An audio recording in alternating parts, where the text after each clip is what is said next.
We're rolling. This is Live from the Table, the official podcast of the world-famous Comedy Cellar, coming at you on Sirius XM 99 Raw Comedy. Also available as a podcast, available on YouTube for a multimedia experience where you get audio and video. This is Dan Naturman, Comedy Cellar regular, though that term with an asterisk. Not as regular as I used to be, but we can discuss that later. I'm here with Noam Dwarman, the owner of the world-famous Comedy Cellar, the ever-expanding world-famous Comedy Cellar. How are things going, by the way, on the new room on 6th Avenue now? It's mishap after mishap. We were supposed to have a meeting this morning at 11 a.m., but nobody told me, so had to cancel the meeting. It's just taking forever. Well, hopefully by sometime in 2025, there'll be a new Comedy Cellar room. We're here with Periel Aschenbrand. Hello. Our producer, and making his debut on the Comedy Cellar podcast, Mr. Leclerc Andre, part of our Get to Know the Comic series. Leclerc is a relatively new member of the Comedy Cellar team, or roster, I guess is the better word. Family, if you like. Yeah. Family, I like.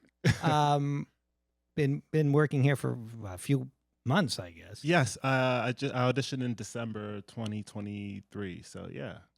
Did somebody recommend you, or you just barged in and said, look at me? I didn't know that was an option. If I would have known that, I would have definitely tried that. But no, I got maybe like 8 recommendations before. Well, that's what we call overkill. Yeah.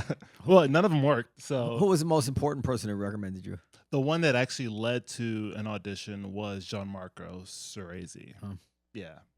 But But yeah, that's before October 7th. You're lucky. But they would typically look at a video first. You don't give auditions just without seeing a video first, I'm assuming. Usually, we would if somebody, if Colin Quinn recommended somebody, we wouldn't ask for a video. I mean, I don't know if he submitted a video before you did. yeah, I submitted videos with every recommendation. I don't know if ST even looked at them, but no, I mean, just if certain people recommend you, I imagine ST would just audition you. But Who else? If it's somebody we don't know, we look at the videos. Who else? I would Colin and who else? Who's most of Colin and up. yeah. It'd be more interesting for me to tell you who we wouldn't, but I don't want to. By the way, if you're not viewing us on YouTube, let me describe Leclerc. If I Sherrod Small. Okay. Leclerc is about 6'6". Yeah. It would 6'6". Yeah, sometimes 6'7", who knows? But yeah, 6'6", 6'7". And he's taller than Gary Goldman, I think. Yeah, might be. Yeah, Goldman's a big guy. Goldman's a big guy. Big fella. He's a handsome biracial. Would that Yeah. be fair to say? Is he? No, you. Oh, am I? No, I'm not biracial. Oh, okay. I'm The fuck do you care whether he's biracial or I know. not? Well, I'm trying to get it. There's a story there somewhere. no, I'm not biracial. 6'6". He's got model good looks. There's a story in here. No, I'm not. I'm not a model, and I'm not biracial. But yeah, So you're white. 100% Caucasian. Yes. Jewish, actually. No. And where do you come from? My family's from Haiti. That's how I got this goofy name. Oh, okay. Yeah, family's from Haiti. And yeah, Will Sylvince, we would not take a video from, by the way, but go ahead. no, I think Will is also biracial, if I'm not mistaken. He's definitely hard to pin, but He's also Jewish. Have Yes. you actually have you seen the naked picture of Will Sylvince? No, luckily no. Oh my I've not. God. I've not looked for it. I've heard things, but I'm keeping a low profile. I'm trying to avoid that picture. I would love to see. Don't take this the wrong way. Okay. But I'd like to see you and him next to each other naked. Okay. It would be awesome if his pee-pee is just huge. I mean, everybody's seen. He showed my wife the picture. Oh, really? He's not shy about it. No. Did she like Would it? you be? Huh? Did she like it? Probably. I wouldn't show people without being asked, at least. She played it off. But you have to see the picture. Can we put the picture up because in the picture, he looks tragic. He's got this face Yeah. like for the price of a cup of coffee, you can help people with overgrown genitals in Haiti or something. like really, It's so big, it's sad, huh? That's crazy. You have to see you've seen it. No, I Okay. have not seen it. Next time I you don't need to see it. No, I'm you need to good. see this. No, I'm good. Look, next time you see Will, No, I'm not doing this. Is this behind a paywall? Is this the Patreon episode? Just tell him, Will, can I see? Say no, I'm sad. I'll try to make it happen. Have you seen Leclerc? Actually, I don't think I've actually seen you on stage I don't think you say naked. performing. Yeah. But do you discuss anything in particular, or just the general stuff? I mean, I try to talk about like my family as much as I can, and sometimes I go on stage and I try not to talk about being 6'6", 6'7", but people, if I don't mention it, people just scream out, "How tall are you?" Yeah, it's the giraffe in the room. Yeah, it really is. It becomes a distraction. So I'll get on stage, people start gasping. Yeah. Sometimes at McDougal in the classic room, my head touches the ceiling. So like people just start laughing immediately at my body. As soon as I walk on stage, they just start laughing. So But let's be clear, 6'6" is still, it's not so tall that it's no longer attractive. I would No, hope not. I'm sure he has no trouble with women. But Because I did see a guy in McDougal a few weeks ago that was so tall that I felt sad because it was obviously a problem. This guy might have been about 8 feet tall. Yeah. Quite literally. but the And cellar, that's all of a sudden. you ever been to like a museum of illusions? Like in the cellar, the ceiling is so low and everything is so tight. Yeah. It's obviously like if you just saw him on the street, you wouldn't even realize. Right. You say, "Oh, that's a tall guy," but in the cellar, touching the ceiling, it's a look. Yeah. You should do your special down there. I would love to, actually. It's the best room. But I do feel like there are people who are unfortunately tall. We've seen those people. Like, Yeah, I think right around 7 and change. It starts to get. Like Kareem. But he's, but he's had an awesome life. Yeah. But then there was a guy I saw in McDougal. I think he was 8 feet tall. Now, And that's. you like, I mean, this is a silly conversation, but if you could be shorter, would you want to be shorter? No. No. Yeah. No, not at all. No. It's great. I mean, I don't have any frame of reference really. This is like my body all the time. But sometimes I forget that I'm this tall. Like I'll catch myself in a reflection amongst other people, and it's just my head towering over. What about everyone flying else. coach?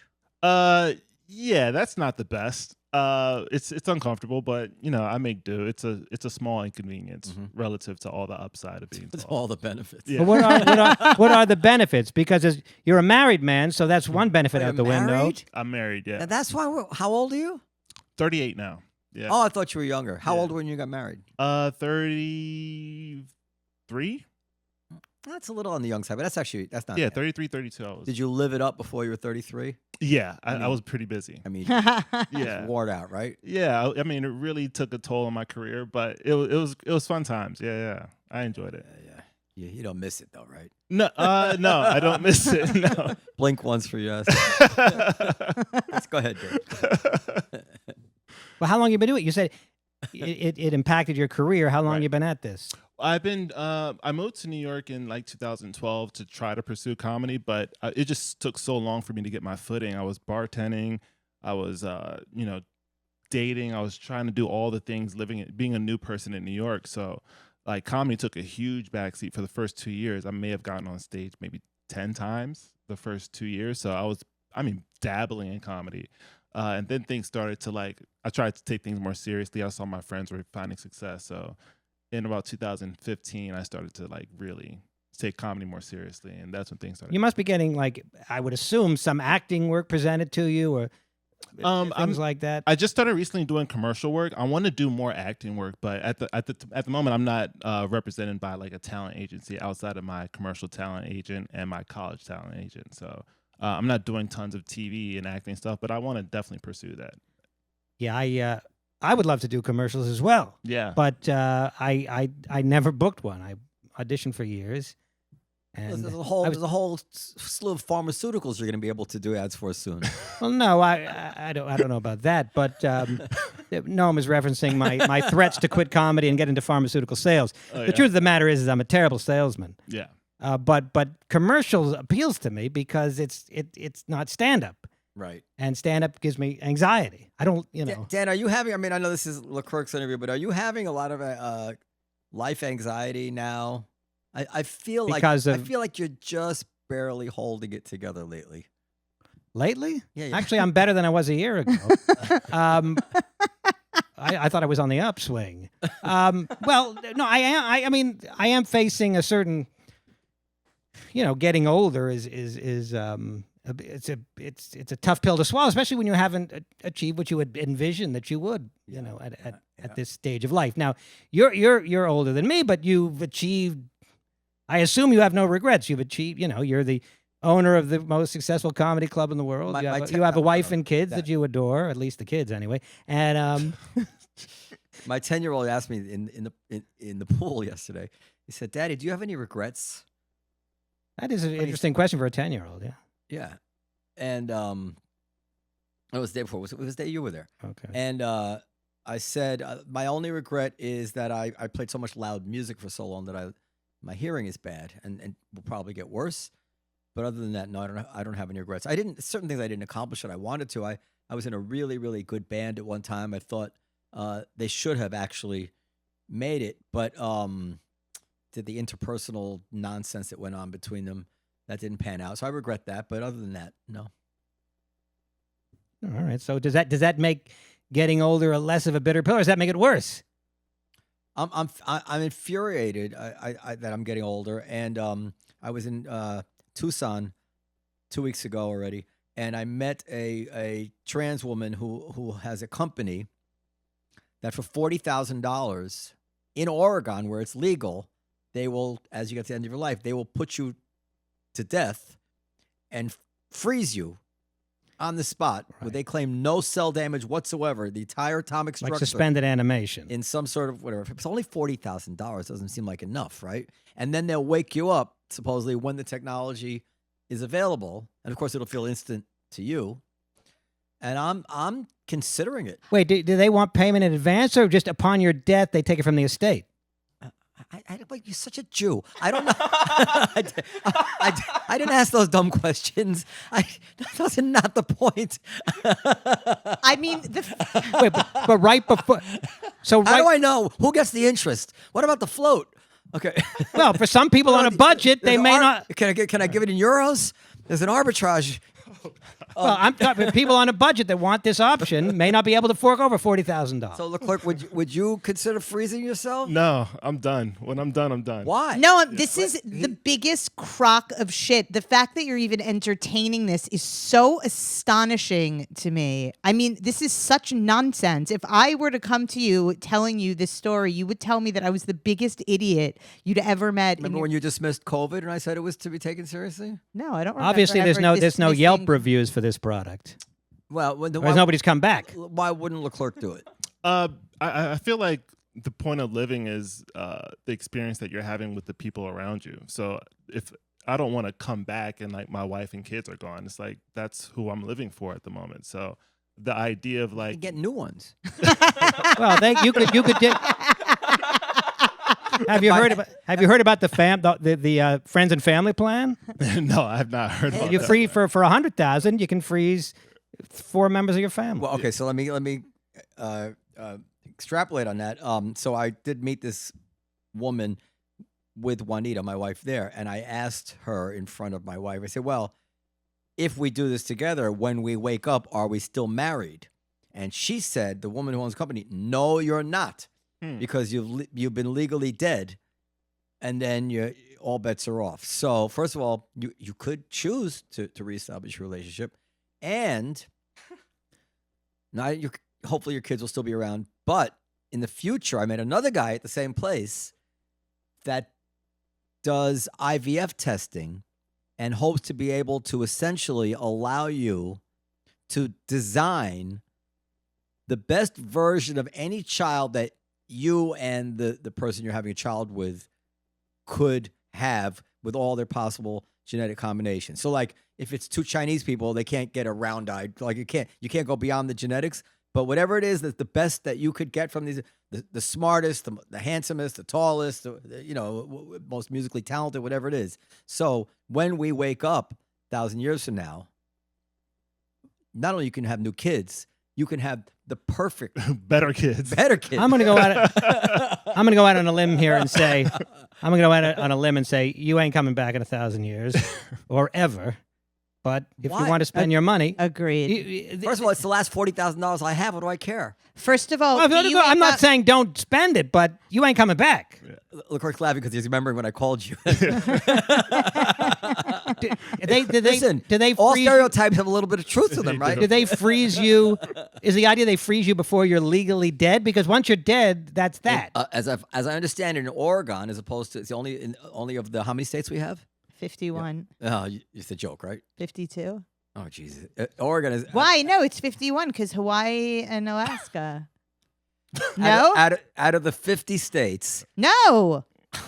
Okay, go ahead. No, that can't be be real. strong and wrong, Perry. I'm getting on my phone We have right we now. have No. we have territories. If that's maybe what you're talking about, Puerto Rico's a now, territory. No, now not let's talk about stereotypes. And she's Jewish too, you know. And this is I know there are 50 states, but I thought that Alaska and Hawaii are 49, 48, 49 and 50. Yeah. yeah, okay. he's from Haiti. But you can redeem yourself by telling us which state came into the union first, Alaska or Hawaii. First, Alaska, Hawaii. With a- Okay, so I'm not the only person to ask this question because the first thing that comes by all up, means. This is why America. do people say the U.S. has 52 states? After Anyway, all, no, wait. so- First of all, people could be adding Puerto Rico and Washington D.C. as states. After all, 52 states is certainly easier to rhyme with than 50 states plus associated territory. I can't believe this is true. Anyway, You mean the so in Oregon, as opposed to the other 51 states, you can they have an assisted suicide law, as I understand it. So with some certifications, you're allowed to take a live person, and a doctor can put you to death, Yeah. which would then allow the freezing or whatever the process is to take place exactly at the moment of death, rather than after you die. We have to rush somebody, whatever it is. So that's their gimmick to it. But I'm all in. But do you wake up and you're 93 years old, or do you wake up and like gain? Because then aren't you just gonna die? No, you're not. Again? You're not suspended and still living. You're frozen as you are. So you're frozen at, let's say, 93. Sure. So then you wake up, you've paid $40,000 to To Oh, be be here we frozen. go again with the Jews. Listen, And then you and then This- you wake up and you're 93. Well, I assume if they have the power to wake you up, they have the power to make you younger. young and beautiful But again. by the time they have the power to that's bring quite an back people from the assumption. dead, then I think we'll have mastered, skin rejuvenation and maybe even an umbrella that doesn't bend in the wind. Who knows? Is that part of it, that they also make you young again, or is that extra? It's whatever it is when they wake you up. You wake up. But if you wake up and you only get to live one more year, what's the point? Because they're waking you up from the dead. They have the technology to keep you going. This might be the dumbest conversation we've ever had. Are you just putting us on? These are totally legitimate questions. If you Anyway, wake up- Leclerc Andre is only 38 years old. That's why he's not looking to get frozen, Yeah. because he's not looking the Grim Reapers dead in the eye. 50 years from now, when he's 88, Yeah. the notion to me that they would be able to freeze him with the technology of the day, and that his odds would be good of them being woken up, I don't know, 50, 100, 300 years, 1,000 years, who knows what it is. And then they would also have the technology to reverse the aging process, is very, very plausible to me. As a matter of fact, this will happen as a certainty, as I believe. In other words, there will come a time when the freezing process will make sense. And then there will come a time when they will be able to do these things, because why wouldn't they be able to? They're already dabbling with that technology now. So people, there's a man, and he's making his rounds on podcasts and stuff, and his whole thing is he's trying to make himself as youthful as possible. I think he's in his 50s. Dr. Sinclair? I'm not sure what his name is. I know that guy. the one Yeah. who took his son's blood. Yeah, he's doing a bunch of different things. He's doing like infrared treatments. He's on a really restrictive diet. I think it's Dr. David Sinclair, I think is who you're talking about. Yeah, but Or he, Brian Johnson, the guy who's Brian Johnson, that's it. Brian. Yeah, but he- Wait, isn't he the lead singer of AC/DC? Put a picture of him up, because his before and after picture is bizarre. Put up the lead singer of AC/DC. No, okay. Well, when he gets to it, okay. Yeah, that's yeah, him. that's the guy. Yeah. And Well, don't let me get see a wrong, picture of him. Yeah, the before and after. At 17, look at him at 17 versus him now. No, that's his son. He's Oh, that's his son? Yeah, he's infusing himself with his 17-year-old son blood. That's kind of gross. Wait, where'd he go? I'm gonna find the. Oh. Anyway, so yeah, but that's almost analog kind of technology still. He's taking supplements and For herbs, sure. things which have always been available. It's not actually technological, right? No, he's also dabbling in stem cell research. He's doing a lot of things to keep his body young and work on his vitality. But We'll see. I guess time will tell. But all these Sure. guys that I see that are like big anti-aging guys, I look at their pictures and like, yeah, they look good, but they don't look like, they look odd. 20 years younger. Yeah, they look odd to me. Yeah, So, That's him before and after. yeah, he's starting to look like Oh yeah, he Looks looks like he's weird. transitioned. Yeah, he looks weird. yeah. So some people look at them like, oh, he looks great, but I see a very strange. That's a fish man. That is a very odd looking person. But yeah, I'm sure he looks in the mirror and he sees a good looking guy. I'm sure he's doing stuff with his hair. His skin looks weird, Yeah, like Kardashian weird, you know? yeah. Yeah, that looks insane.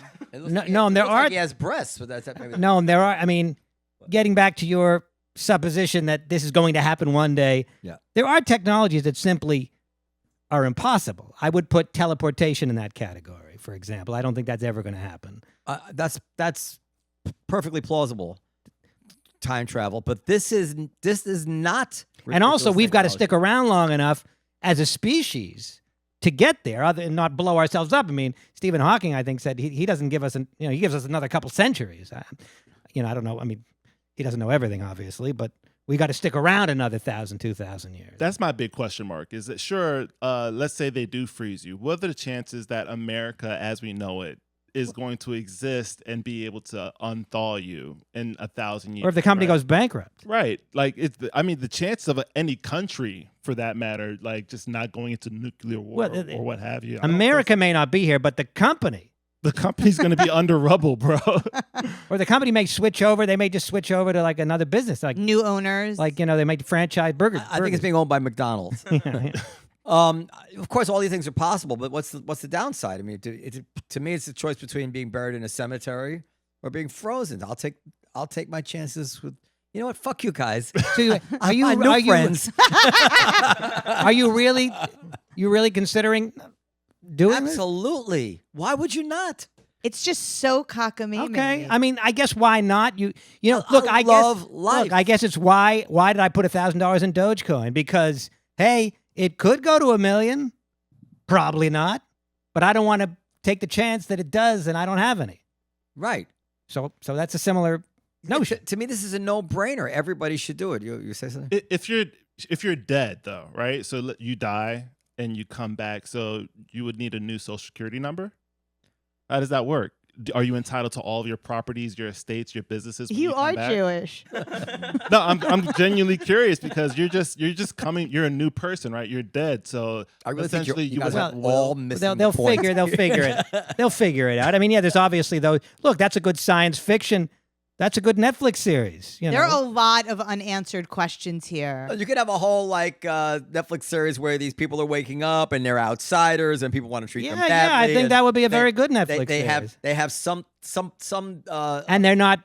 something about the technology caused some quirk in them which makes them more violent or Also, less- they don't speak the language. They have to learn a new language. They have to learn new customs. Maybe they don't look the same because people will look different in the future. The last white man, there may be no white people left by then. So, Hopefully. so all kinds of things. I think that we should pitch this to Netflix. I think there will be no white people left. And I think that's a good thing.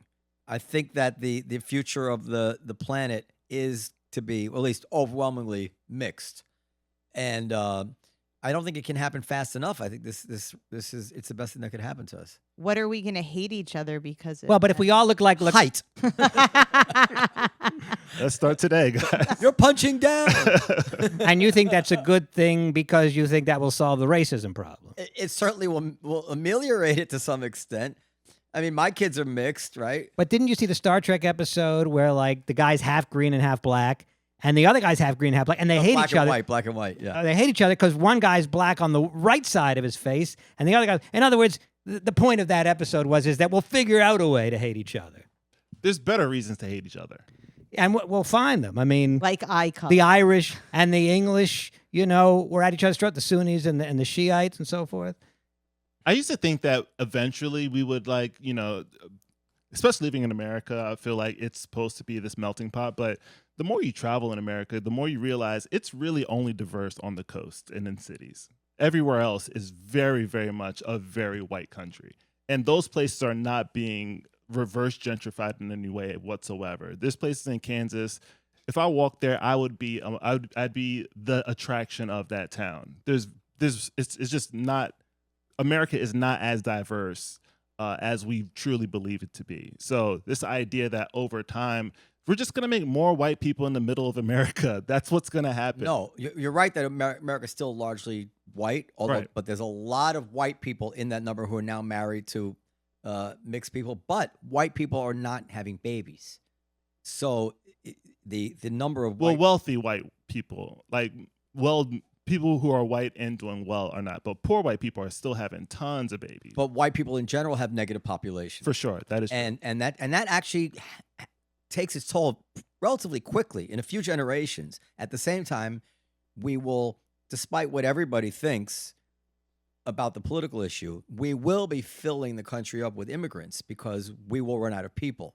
And we've always filled the country with immigrants. And the immigrants are going to be brown or yellow or whatever. I don't know if you can still say yellow. I asked that last week, but whatever. I don't. Think, I told you last I week think you that's can't. it. So, but you can say brown and red, but you can't say yellow. Well, You can't say red either. Is your wife? You can't say red? Is your wife? What color is she? She is white for now. Well, I think white people will stay white. Yeah. But in other words, okay, so you're an example of the browning of America, if you will. She's an example. Yeah, but yeah, my wife. It's fine, right? I don't know. People are weird about it. Who's weird about it? Just like people in general, like a lot of people are like, yeah, people are having sex and marrying other people, but like there's this big backlash of like, whites stay with whites and blacks stay with blacks, and it's not just coming from white people anymore. There's like a big swath of like the black communities, like, yeah. Are you getting any shit for it if you're on stage talking about your white wife, assuming you have jokes about her? I don't talk about my white wife. Not so It's a easy good to title say. for your special, Yeah. My White Wife. I don't talk about her being white on stage. There's a lot more things to talk about her that I kind of get into, but there is that is a thing that's happening, which I'm noticing. So this is purely anecdotal in my personal experience. So if it's not right, it's not right. So first of all, I dated and lived with a black woman for 5-6 years.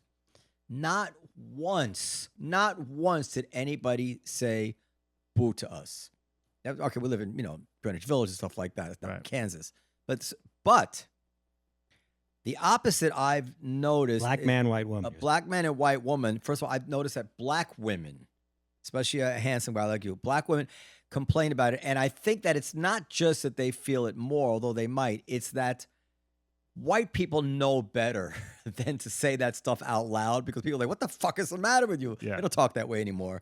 But in other ethnic communities, there's not a price to be paid. So you can openly say, what the fuck are you doing with that white girl? Right. And no one's going to say, what are you, some kind of racist? For some reason, that's okay. Right. It's really strange to see how that has changed, because for years people fought so hard for black and white people or any race to marry whoever they love. But now we've kind of hit this, the pendulum is just swinging back, I guess.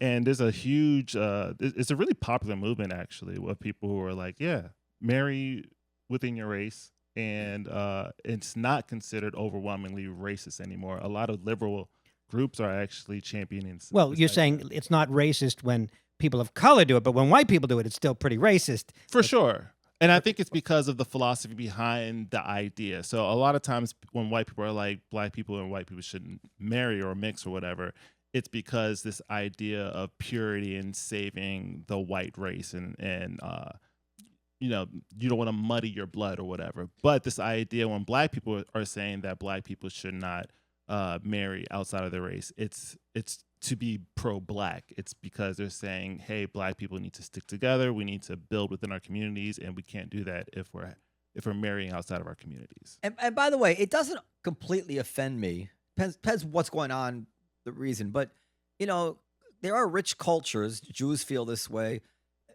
I feel it, even though I married a non-Jewish girl. I feel, I felt that pressure. Black people have this beautiful culture of, music and food and language and warmness between them. Right. And if you say, listen, I don't want that to disappear and just become homogenized into one group of people. I want to keep what we have for the planet. Like I don't, that doesn't offend me. Yeah. But 10 minutes ago, you said you want everybody to No, be. I'm saying that motivation doesn't offend me. Okay. However, there are trade-offs.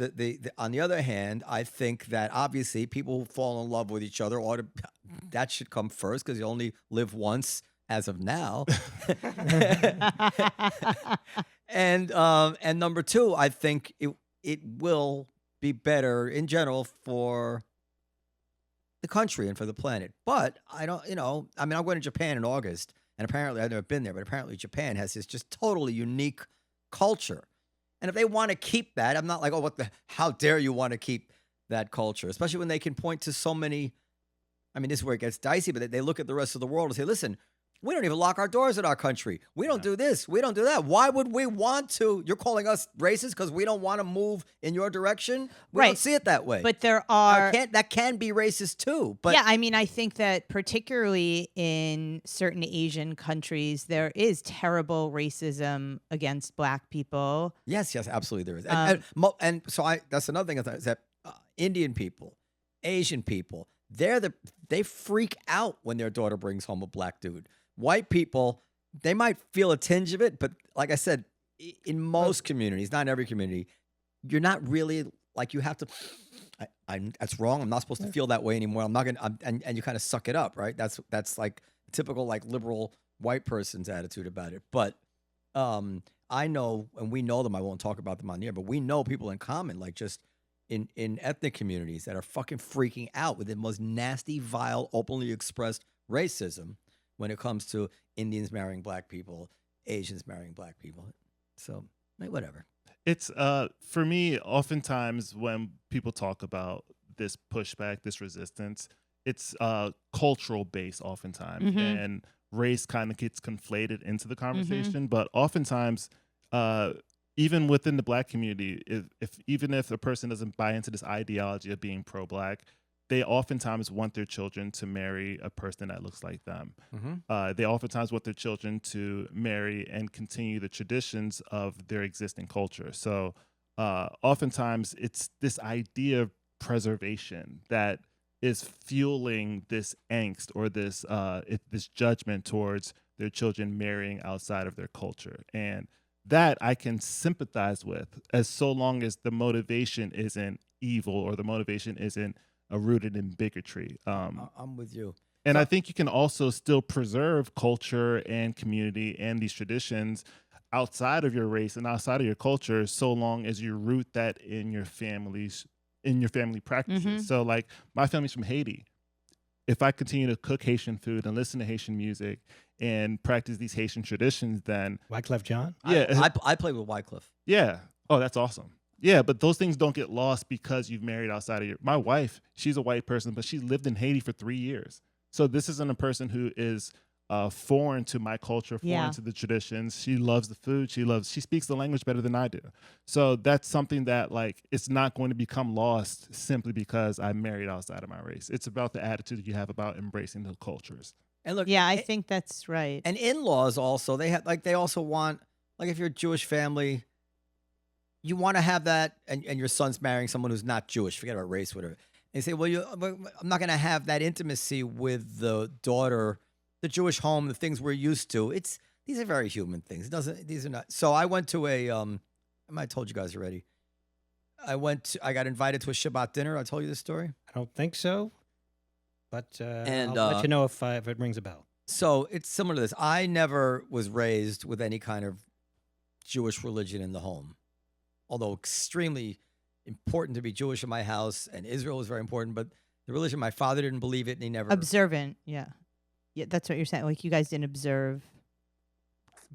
Didn't observe, didn't believe. My father worked on Yom Kippur. Like it was like zero observe. Maybe we had a Passover Seder.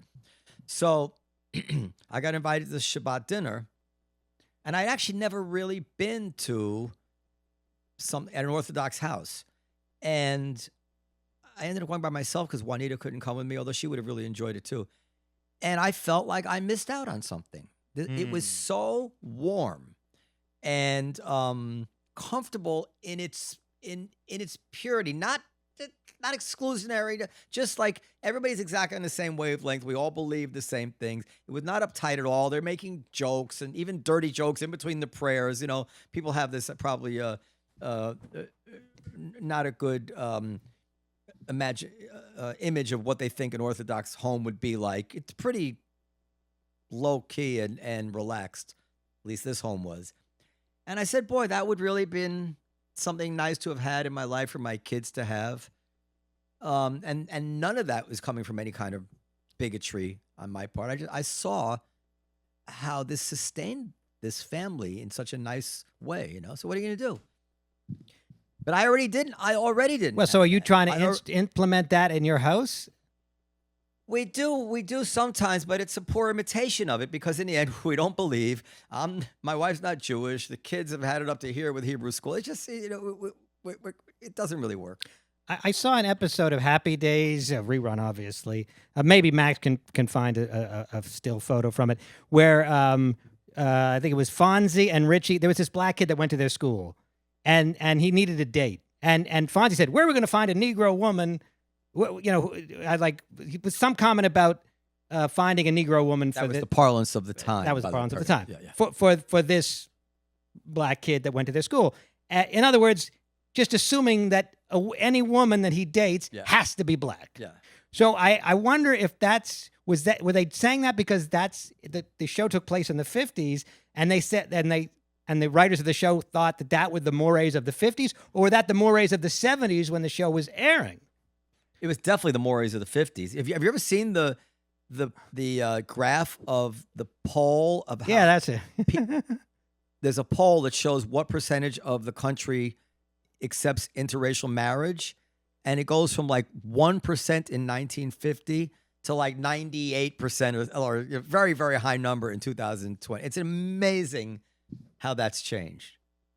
So you could look that up too, Max. I think it's a Gallup poll. 98%. I'm probably exaggerating, but not by much. He'll bring it up. It's such a high number that you would think this isn't even an issue anymore. Like you find, but it's one thing to say I approve interracial marriage. It's another thing to say I approve my daughter marrying interracial. There it is. And that would be a more robust change. Yeah, I don't think we're close to 90 if I'm being frank, but look press images. There should be a poll.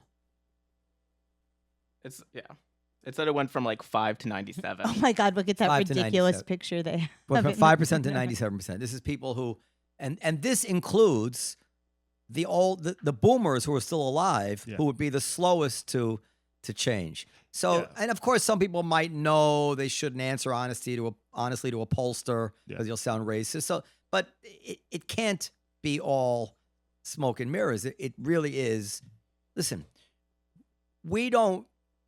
because we on Twitter and everything, I don't think we fully internalize actually how much goodwill there is in the country towards the ideals, not necessarily the way we're living, towards the ideals of having a society where people are not separated by race. There's all sorts of obstacles, and we fight like angrily about the obstacles. I think the cops are protecting us. I think the cops are being cruel to black men. I don't believe like this, and this can be horribly divisive because a black guy's experience is so different than a white person's experience, and that can appear to be racism. But it's not necessarily racism. Those same people having that fight, if you gave them sodium pentothal, they might both say, "Oh, I just wish that we could all, I wish we really didn't have racial divisions." It's not about wishing; it's about action. So, but in the past, they didn't wish for it. That's what I'm saying. In the past, right? In the past, they didn't wish for it; they marched for it. they did a lot. It was about activism in the past. I'm talking about the 5% or the 3% who accept. It was only the 95% who wouldn't accept interracial marriage. Then Yeah. they didn't wish for a different country. They wanted the country to stay exactly the way it was. Right. They want to conserve. Yeah. They want And to now keep we have things- 95% people reporting they do think interracial marriage is good, and that to me I think represents something deeper in the way they view the world. I may be naive. I don't know. Yeah, I mean, I do think that, you know, progress is slow. So this idea of like this chart and us making that progress, you know, it gives people hope. I think when people see that chart, like, oh, people are accepting, you know, interracial marriage. But I see a lot of culture. I see a lot of communities, and I know that it isn't as simple as, oh yeah, if you just go to this family, I'm sure they're going to be fine with it. I know for a fact that it's not that simple, and I know that it's not just coming from, it's not a white people problem. Also, as long as this country is going to be multicultural, as long as we have different religions and different beliefs, as long as we have different stigmas about different people, it's going to be an uphill battle. And I don't think it's something that's going to go away in the foreseeable future. I do think that, you know, I know people who I know black guys who've brought home white girls, and their family's like, what's going on? What are you doing? And I'm like, you live in Colorado. Like, it's either your sister or fucking Susan, right? What are we talking about? This is going to happen. You're going to be attracted to people, or you're going to have to go out of your way to find somebody who meets a certain criteria. And who knows if that's going to work. Let's take it out of race for a second. Yeah. Did I ever think in my lifetime they'd be showing two men romantically kissing in a superhero movie made for children? This is What movie is that? one of the recent Disney superhero movies. I forget what it's called. Mm, I mean, this is an unbelievable change. yeah. So you know, But The were Eternals. They the interracial? Eternals, yeah, The Eternals, yeah. the Eternals, yeah. The Eternal. Oh, there was a gay couple in that? There's Yeah. a gay kiss, right? That's what's I can't be sure Oh, because two girls. I can't be sure because I turned my head. Just peeked. Nah, I don't remember seeing that. I saw the movie. I don't remember seeing the gay kiss. I'm that progressive guy. Some people don't see race. I don't see gay. It's incredible. Oh, I see it. I see it. Eternal Showcase definitely out there. A gay kiss, yeah. Well, they really packed it like deaf and South Asian and gay all in one. They're like, let's see how much we can fit in this one movie so we don't have to do another one. It was a lesbian kiss. I remember it now. It was great. You should have. Oh, no, I thought it was two men. God. No, they put gay, but they're They're being deceitful. Look for two men kissing someone. That's- I saw it some. Of course it was. It was two Asian was- women. It it was was two too hot hot. Asian women. Yeah. And her being deaf, like, I don't know. I don't know why that's a criteria for them. I don't know why they put that part in there. But That's unbelievable. And everybody, of course, was like, oh, look at those two hot Asian women. even like the most conservative dads were like, "Hey, son, check this out." This is- So apparently, my son Benny, he's 10. He went to see. He's 7. He's 7. Oh, my son Benny is 7. He went to see this. No, the other one just is 10. Benny just turned 7, and he went to see Boy with Uke. Is that the name of this? And he just loves this music act, Boy with Uke. Ukulele. But his name is Boy with Uke. He plays ukulele. And then apparently halfway through the concert, the guy takes off his shirt. Hmm.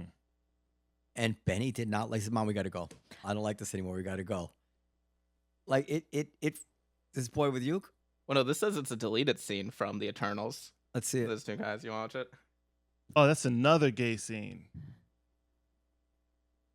All right. You want this now?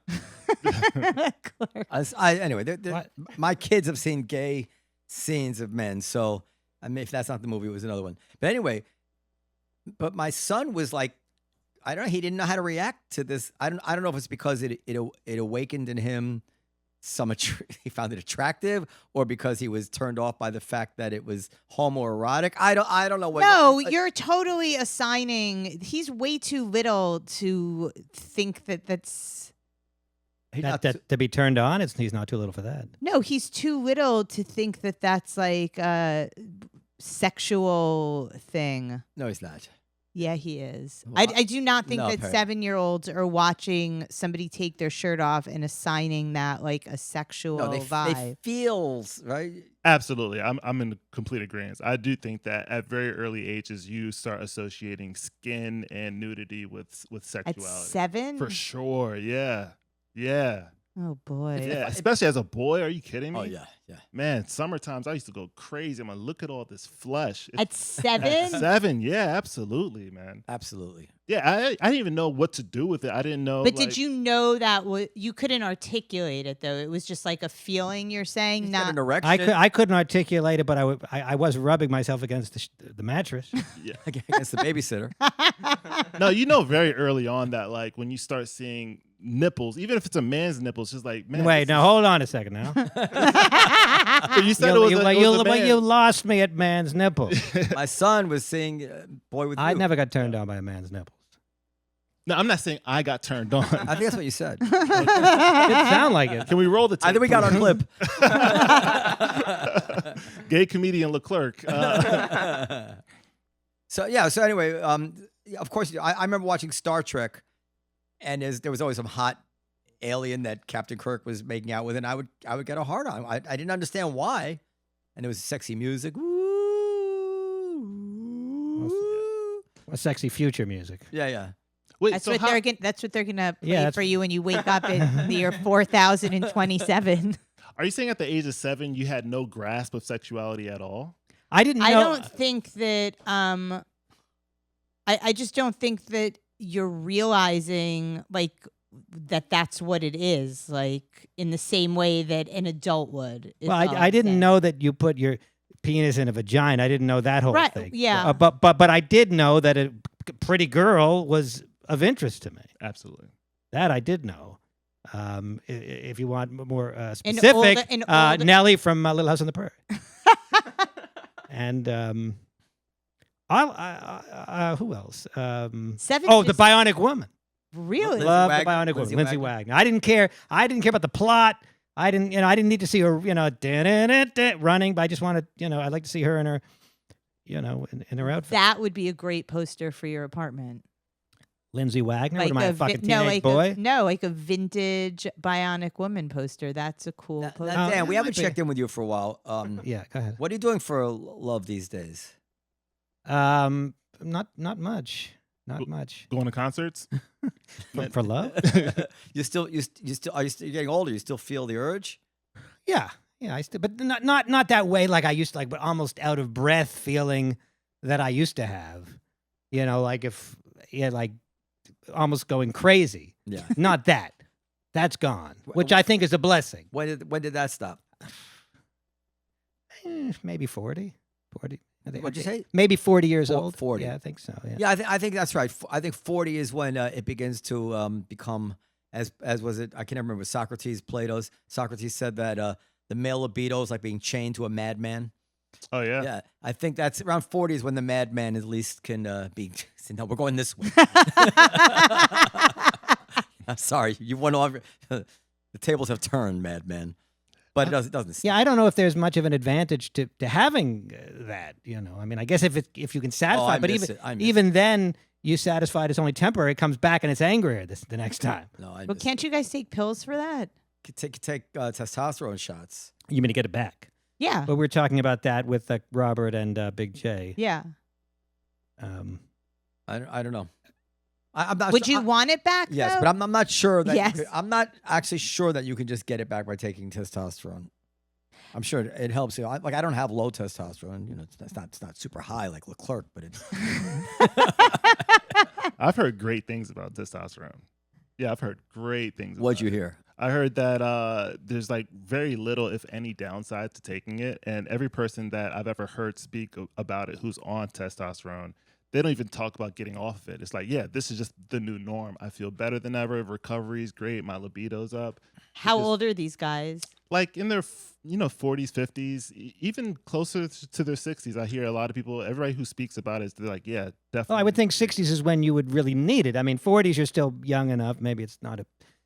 Well, it also depends on lifestyle. So if you're a person who's fit and you're working out, it just cutting back on recovery is is amazing. Like the fact that you can just work out whenever you want to work out, you can do new things. You don't have to worry about being in bed for the next 2 days because you're exhausted and your body's not recovering.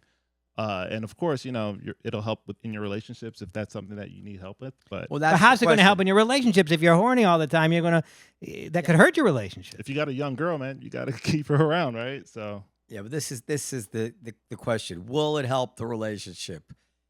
We're in show business here, right? yeah, Keep them wanting. Always keep them wanting. So and then of course, if everything's okay. Now, if I start getting really horny all the time, and she might think that's what she wants, but after all, she'll be like, "Shut the fuck! I didn't marry a 25-year-old." Yeah. And then all of a sudden, I might, God forbid, cheat. You don't know. You don't God know. forbid. I'm saying you don't know where these things can lead. yeah. It's kind of like You'll get frozen before you plan to. it's like a morality play, where you think that's what you want, and think what you wanted, and they all end up dead. I think I have two ideas for future guests. One, a guy that gives testosterone treatment, so we can ask him all these questions. And also the people that are doing that life cryogenic shit. No, I have a better idea. Okay. Oh, wait, the second one is good. Let's get a doctor to give us testosterone. Yeah, but I'd have to think about that because I'll You pay. won't- you I'll won't have pay. to pay for I it. know. I get what you're saying. No, not because of the money, but not because of the money, but because of potential side effect. Leclerc says that everybody says there's no downside. Maybe Not permanently, just one dose. One dose. Shot. It lasts for I don't know, 2 weeks, whatever it is. I think it lasts for a few months, actually. A few months? Yeah, the people who take it, who cycle on testosterone, they take it maybe 3 or 4 times a year, if I'm not mistaken. Now, are you going to also pay for the prostitutes? I'll pay for the prostitute. I'll pay for it all, Dan. But I think it'd be a great show. Yeah. Okay. It just as long as there's no permanent side effect. Priapism? Well, no, No, but priapism is for. So they said that Bill Clinton had a priapism. You looked at priapism already? No. Oh, priapism is a penis that won't go down. Testosterone result. Effects on sexual interest appear after 3 weeks, plateauing at 6 weeks, with no further increments expected beyond. Changes in erections, ejaculations may require up to 6 months. Effects on quality of life manifest in 3 to 4 weeks, but maximum benefits take longer. So I see. So you got to ramp up. It's a lifestyle. You gotta be on it. I think you guys should take. well, once you get Gotta off be it, in it to win it. once you get off it, it's not like you all of a sudden have like a withdrawal. You get breasts. Okay, well that would be in the negative column. I think your levels return to normal pretty. But they don't return to below normal. In other words, there's no rebound. I hope not. Yeah, I don't know. I don't know. About It's not going to you're not going to damage your testes. All right. I'd be curious. I think you guys should before you take it, actually do a survey before, what your happiness levels, your motivation levels, your drive, all that stuff. Take it before, and then 3 weeks later, do another pod and do the same survey. And see I love it how goes. thee listening to you like you're a doctor. Yeah, No, it's a good idea. yeah, I'm in. Yeah, when you look like Leclerc, people listening.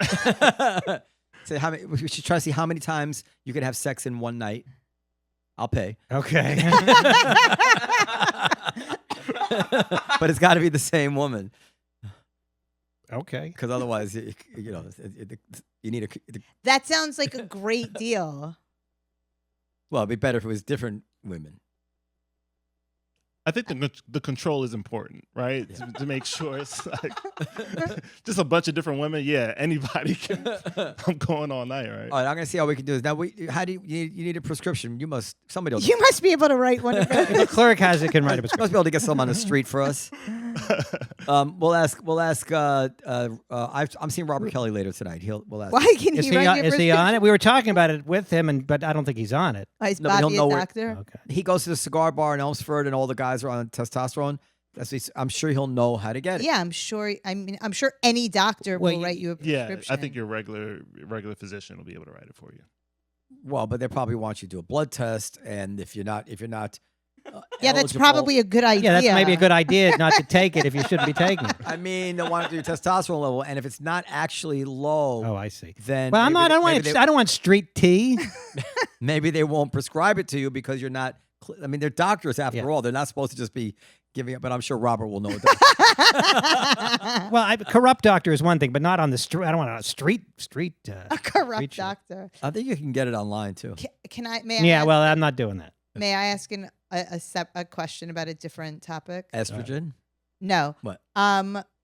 Comedy and Haiti is Yeah. like culturally that's an interesting. There are actually a couple of Haitian. Did you ask ChatGPT to write questions for you and how to No, interview I a think a it's Haitian really- comic? It's really Well, first of all, he's American. But you were not born in Haiti. I was His born fam- in his America. family's Yeah. right, but his family Like Will Sylvans. Will actually still has the accent, even Will. Well, he has a was speech and impediment. TJ too is TJ's Haiti. really he was born and raised there. TJ's Haitian. Yeah, He is but Haitian. your family is from Haiti, and when I'm guessing that when you told them you were a comedian, they were like, No, it's not good. yeah, right. It's not good at all. Yeah, Haitians. I think most like immigrants in general are just, even though they moved to America for the dream, it's a different dream. Right, than Americans. right. They want the security, they want the insurance, they want the. They're like, the that's good not job. real. Right? But like, when you're born in America, you have a different set of dreams. It's like, oh, we see Hollywood, we see all those things. So our just understanding of what America has to offer is just very, very different. So did your parents grow up there? Yes, my mom and my dad both grew up in Haiti. What, is your dream just to make a living as a stand-up comic, or you want the brass ring?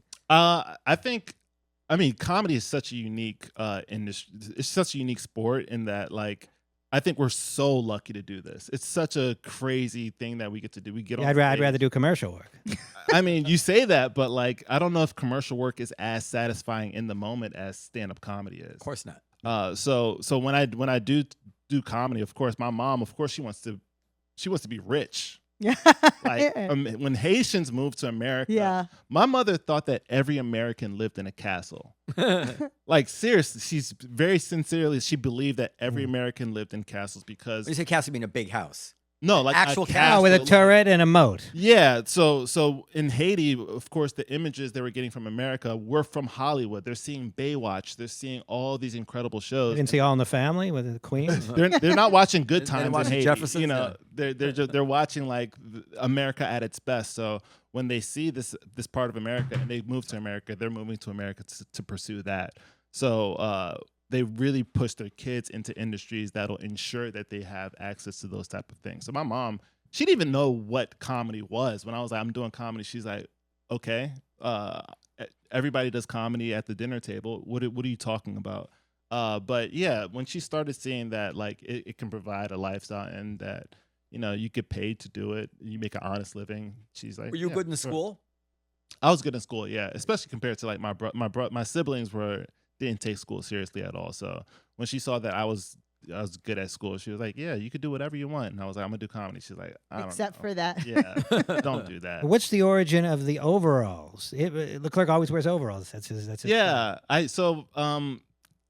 this is a weird, I don't know, but like for me, before I used to get on stage, sometimes it would take me a long time to leave the house because I would overthink what I'm wearing on stage. So for a while, I was just wearing black for a little bit.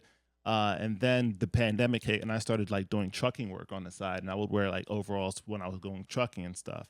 And then comedy was picking back up. So I was like trucking and then doing comedy at night. That's great. And I was wearing my work like overalls on stage, and people were like, I like the overalls. And now I'm doing comedy again full time. And it's just like a reminder that every time I get on stage, I'm getting on stage to work. So Well, it's also a look. It's people remember you. I mean, that might have some marketing value. Yeah. It I does. suppose. It's great. It's You mean a like you great. used to deliver stuff to people's houses, that kind of thing? no, I was just doing like produce. I was doing big produce deliveries. Yeah, so it was I just love like that. a war. And now it's something that just continues. But there is something to having a signature look.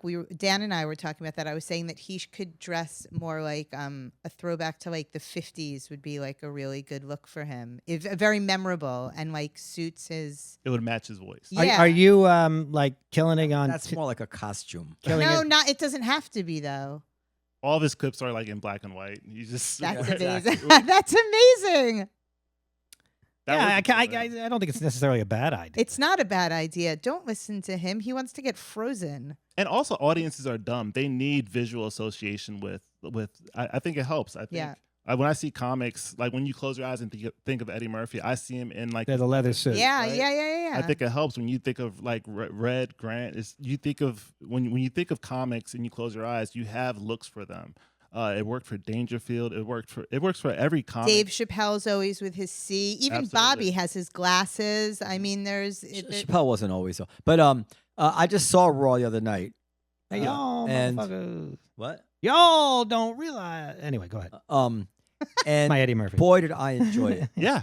It still holds up. He is. We talked about this also. Right? I mean, he is one of the most talented people ever to walk the earth. He's a cheat code. He has everything. He has the voices. He could do impersonations. He's musical. Yeah, he can sing. Yeah, he can legit sing. Yeah, I think his Party All the Time hit number 2. wow. That was- yeah. Number 2. Rick James wrote that. Yeah, he Rick did. James. Yeah, but yeah, that dude's had everything. Also, he was super good. 22. I mean, the writing maybe wasn't overly sophisticated or sharp, but he was also 22 years old, 21 The years writing was perfect. It was fun. Yeah. It doesn't need to be sophisticated. I mean, like he's not trying to be that. He's Okay. trying to be that, Yeah. and for that, which old. But also, the idea of a 22-year-old commanding a stage like that is pretty unusual. To have that authority that he had at that age. We can't think of anybody, even Chappelle at that age, didn't have that. So I can't think of anybody else that had that at no, that age. I've never seen anything like it. Yeah, he's special. No, and Juanita and I were watching it. We were laughing, like and usually, and comedy doesn't generally hold up.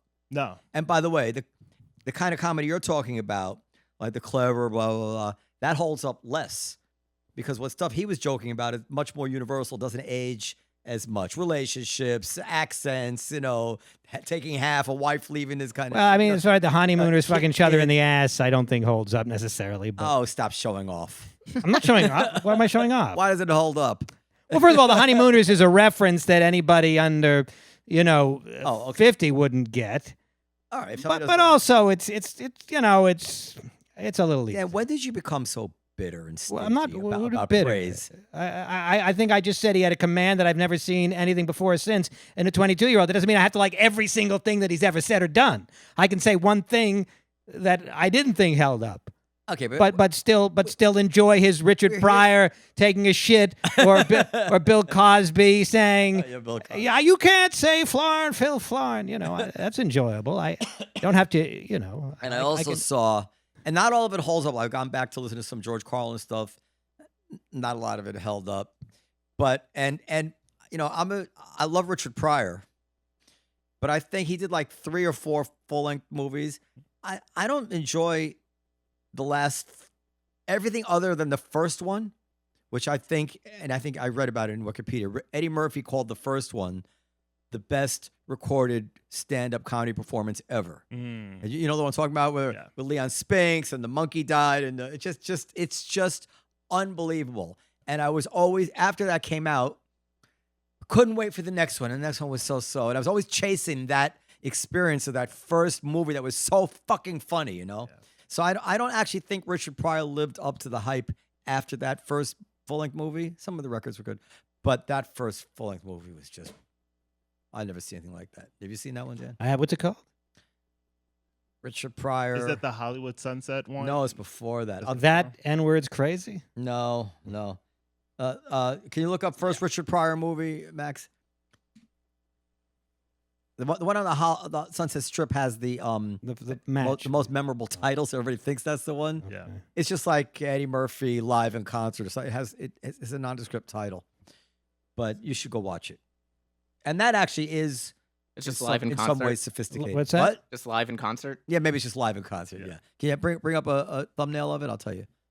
That's from the 70s, I guess.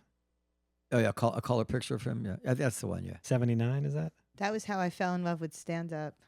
Richard Pryor. Really? Yeah, Eddie Murphy was the guy for me. That was the hook for me.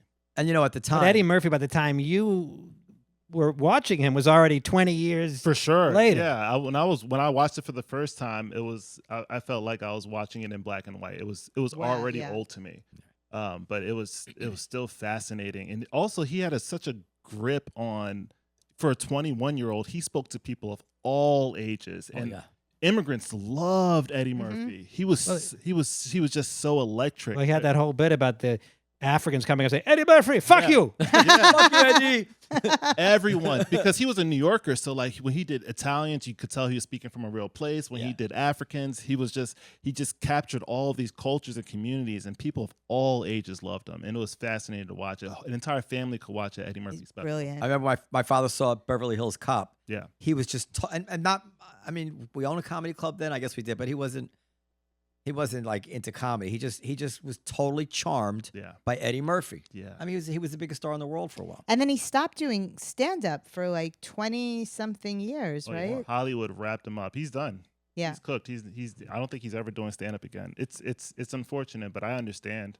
I completely get it, man. Or it's like his legacy is that, and it will never be. Nobody's ever going to be sitting here being like, his last comedy albums weren't as good as his first. When one." I've seen him over the years, recently, something dark came over him. He's not friendly. He's not warm. Right? I don't know if he's bitter. I have no idea. in real life or just the vibe. I haven't that- seen him in person. I see appearances or at the SNL 40th anniversary, whatever it was.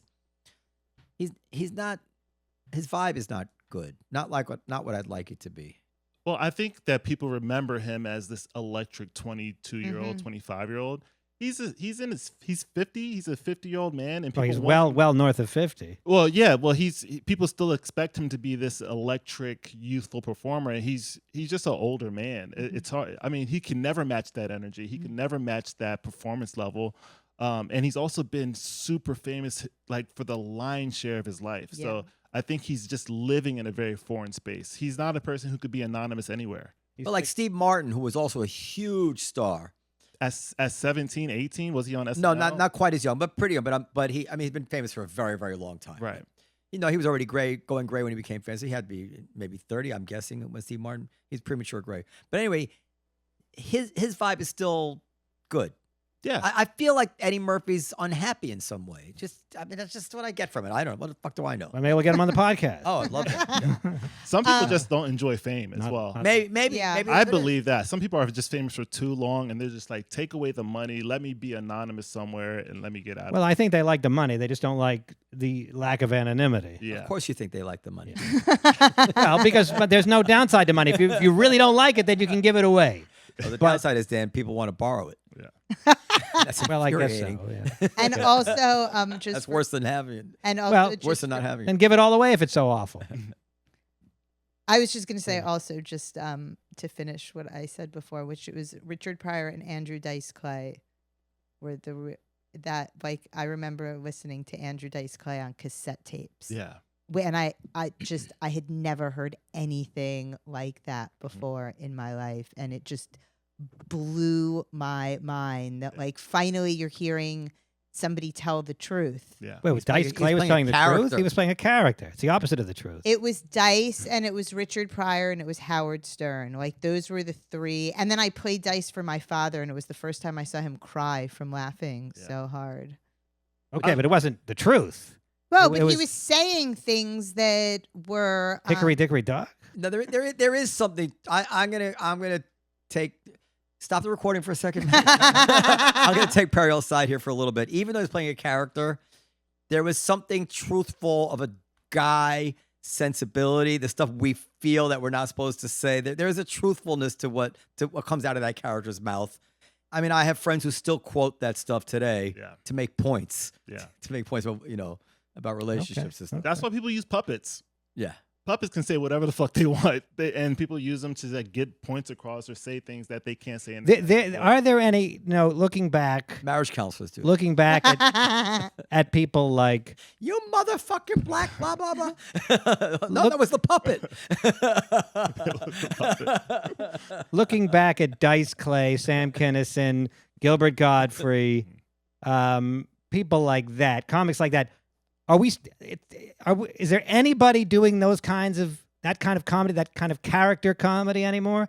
Maybe Attell is the closest, and of course Attell's been at it for a long time. Tell is the tell. That's who he is on and off Yeah, stage. yeah. So is anybody doing that anymore? Is that just for one reason or another? just an extinct or obsolete form of comedy. Harrison Greenbaum claims to be straight. But on stage he says, "I know."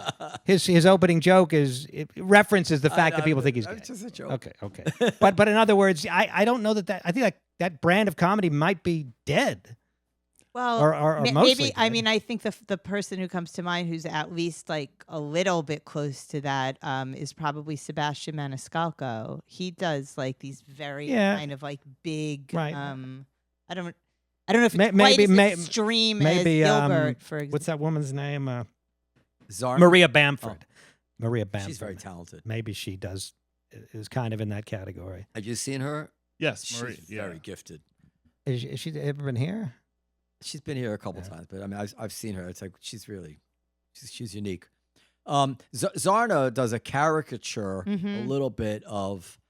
I don't know her well enough to know what's real and what's exaggerated, but there's got to be some exaggeration there. Oh yeah, sure. See, so you guys know who Michael Blackston is? Michael Blackston, he used to wear dashikis. He plays this African character, and I don't know how much of it is real. I know that when he gets on stage, he has this very, very thick African accent.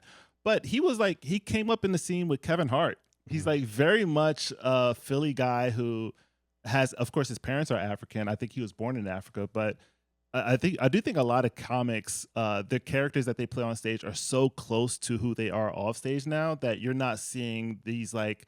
You're not seeing a difference where it's like, oh, that's definitely a character. Like when I first saw Mark Norman, I was like, that can't be a real person. Did you think that Keith Robinson really had a stroke? Or he was a great actor. But yeah, when I see characters, when I see comics on stage, I like to assume they're pretty close to who they are off stage. And then like Yamanika plays this really aggressive character on stage. You get off stage, she's hugging and kissing you. She's the sweetest person in the world. So I think because she's not over the top with Well, I mean, I saw her mad recently, and it was the person I like. Like I think she just has both aspects of her personality. Right. She's sweet and warm, but she's also loud and aggressive. You know, Right. I think, yeah, I saw a flash of temper. yeah. And it's real. Right, but her comedy voice is all temper. It's all attitude. And I don't think she gives the other side on stage. She also apparently she grew up. I believe this is correct. She grew up in church, and For sure. So she's much more clean cut than she comes across. Right. Or at least she came from a more clean cut background than you would think. Yeah, I think that when people grow up in like very conservative environments and they get the chance to express themselves, it's like the most perverted or the most like foul behavior. So that's why you see people who are like, oh, I grew up in the church, and they're just potty mouths or really sexually, liberal. All right, Periel, anything else? I think we're out of time. Yeah, it's This is good. I'm happy you came on. Yeah, I'm happy to be. This is fun, man. You guys are really good at this. Oh, thank you. Yeah. Leclerc. Finally, somebody gets it. By the way, I think you were onto something with Dan. with my the outfit. Yeah, you may. I don't dispute It would just. I think that you. Well, don't try it here first. No, I mean, Stop. I'm well, it's serious. just gonna be the Because- same because jokes, but just a different outfit. Right, but the comedians, if it doesn't work for some reason, It's going to. All right, go. Well, listen it's to her. just going to be a change of clothes. It's not going to be a whole. Okay.